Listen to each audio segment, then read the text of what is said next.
안타깝다며 이웃이 사진 2장을 보내줬습니다. 기초생활수급자인 60대 어머니와 정신질환과 당뇨를 앓는 30대 아들.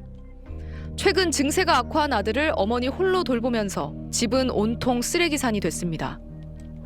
모자는 인천의 한 지하 셋방에 살고 있다고 했습니다. 어머니에 대한 아들의 폭력적 행동이 점점 더 심해져 불안하다는 이웃들의 제보를 받고 저희가 직접 현장에 와봤습니다. 어머니, 저 방송국에서 나왔는데요. 어머니는 이날 혼자였습니다. 아드님 지금 어디 가셨어요? 병원에 갔는데 꿈인갑다. 없네. 갈수록 난폭해지는 아들에게 맞은 상처를 보여줬습니다. 다리 쪽 다치셨다. 그냥 아까 그랬잖아. 여기서부터 피하기로 다시 붙고 딱 맞은 거야.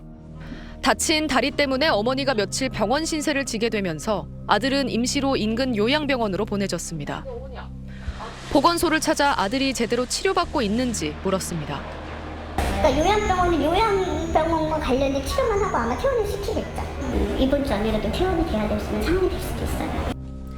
아들이 곧 돌아오면 자신의 몸조차 지탱하기 힘든 노모는 또 보호자라는 짐을 져야 합니다. 당장 2사람을 분리해 치료받도록 해야 할 상황. 관내 정신병원들은 아들을 입원시키려면 간병인을 데려와야 한다는 조건을 달았습니다. 끼니를 걱정하는 형편에 간병인 구하는 건 엄두도 낼 수 없습니다. 올해 중증 정신질환자를 위한 응급 공공병상이 마련됐지만 아들은 당뇨 등 다른 질환도 앓고 있어서 이곳도 입원이 어려웠습니다. 이럴 때 의료 취약계층에게 도움을 줄 수 있는 게 공공병원인데 대부분 코로나 전담병원이 됐습니다. 가뜩이나 갈 곳 없는 의료 취약계층의 처지가 코로나 사태로 더 딱해진 겁니다. 코로나 환자들만 받다 보니까 일반 병상을 개방을 할 수가 없다는 의견을 받았었어요. 경기도나 서울의 다른 병원들을 좀 알아봤는데 입원을 할 수 있을지 없을지도 미지수라고 하시고, 빨리 치료받지 않으면 아들도 어머니도 위험해질 수 있는 상황.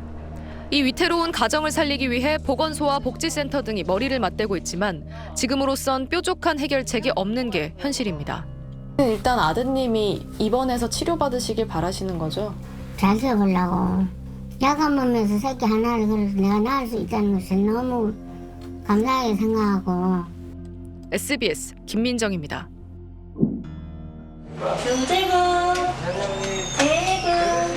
요양보호사 일을 마치자마자 찾는 곳.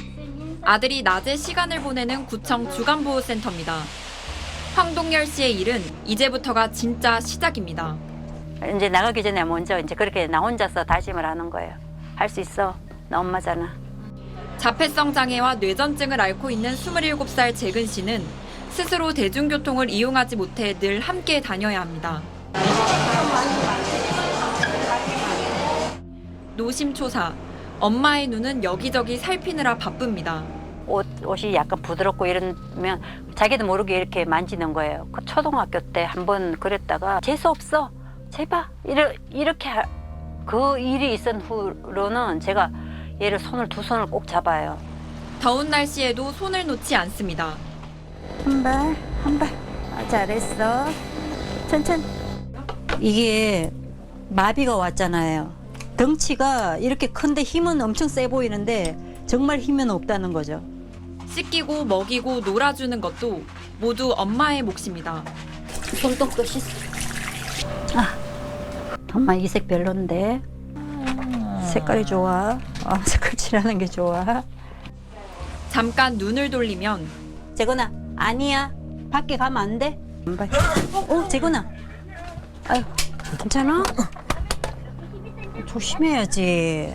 3살 애기인데 지가 할 수 있는 일은 아무것도 없잖아요. 그래서 먹이는 거, 양치, 입히는 거 다 하나에서 10가지잖아요. 그리고 또 경기를 언제 할지 몰라요. 재근 씨가 주간보호센터에 있는 8시간이 엄마가 다른 일을 할 수 있는 유일한 시간.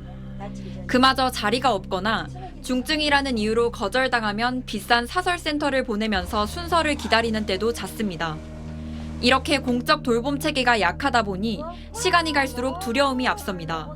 제가 솔직히 말하면 나이가 이제 50이 넘었어요.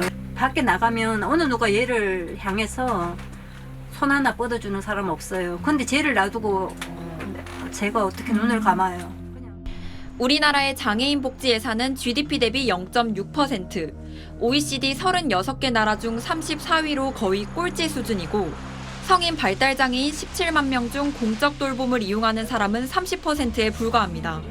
신변 처리라든지 그런 것들에 대한 돌봄의 지원, 그게 가장 먼저 이루어져야 될 거고 의미 있게 보낼 수 있는 다양한 활동을 구성해주고 그런 것들에 대한 인원의 제한을 두지 않고 기간의 제한을 두지 않고 발달장애인 가족들이 오늘보다는 나은 미래를 그릴 수 있도록 확실하고 구체적인 돌봄 시스템 확충 계획이 하루빨리 마련돼야 합니다.